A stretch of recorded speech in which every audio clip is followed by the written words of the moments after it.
Hello everyone, मैं sir Dhruv Surana. Welcome to my channel learn with Dhruv. तो आज की क्लास में हम ये सीखने जा रहे हैं कि पाइथन क्या होता है, पाइथन किसने इन्वेंट किया, कहाँ इन्वेंट हुआ, कब इन्वेंट हुआ और पाइथन का नाम पाइथन कैसे पड़ा। तो चलिए शुरू करते हैं।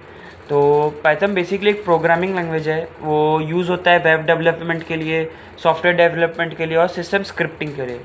ऐसे तो बहुत सारे प्रोग्रामिंग लैंग्वेज है, C++ हो गया, जावा हो गया और बहुत सारे, पर जो डेवलपर्स है वो पाइथन इसलिए यूज़ करते हैं क्योंकि उसका जो सिंटैक्स है, जिसमें अपने जो कोड लिखते हैं पाइथन का, वो बहुत इजी है पढ़ने के लिए, लिखने के लिए और समझने के लिए। तो सब जो डेवलपर्स है इसलिए पाइथन यूज़ करते हैं। पहले पाइथन का पहला वर्जन लॉन्च हुआ था 0.9.0, वो उसका फर्स्ट वर्जन था। उसके बाद पाइथन के बहुत सारे वर्जन लॉन्च हुए। जो अभी लेटेस्ट वर्जन है वो 3 पॉइंट समथिंग है, वही अभी लेटेस्ट और सबसे फास्टेस्ट वर्जन है पाइथन का, और अभी सब वही यूज़ करते हैं। तो अभी हम जानते हैं कि पाइथन का नाम पाइथन कैसे पड़ा और किसने इन्वेंट किया था। तो Python was invented by Guido van Rossum in 1989 दिसंबर में।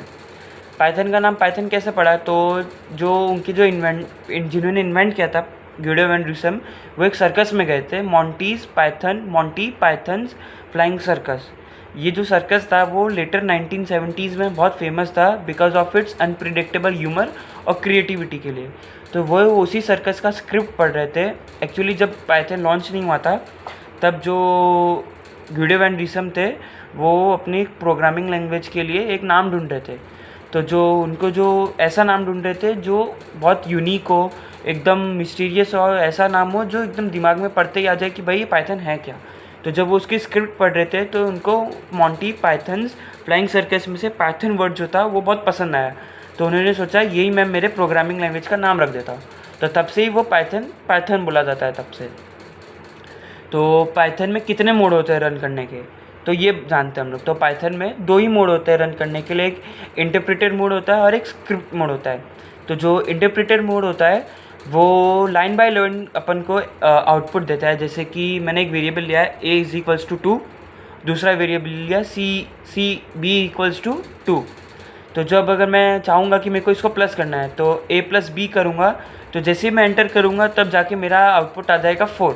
तो वो line by line interpreter mode use होता है। अपने बेसिकली इसको ये समझ सकते हैं कि भाई ये सिर्फ लर्निंग पर्पज़ के लिए ही यूज़ हो सकता है, as a whole code use नहीं हो सकता। दूसरा होता है स्क्रिप्ट मोड।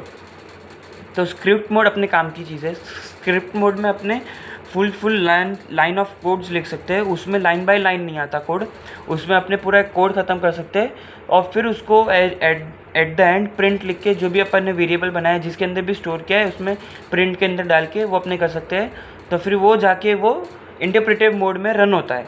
तो उसमें अपने जो भी अपन ने स्क्रिप्ट मोड में इनपुट लिखा है वो उधर जाके आउटपुट देता है। तो इसलिए वो यूज़ होता है। तो आज की क्लास में इतना ही। आगे हम लोग और सीखेंगे पाइथन के बारे में। तब तक के लिए बने रहे। Thank you.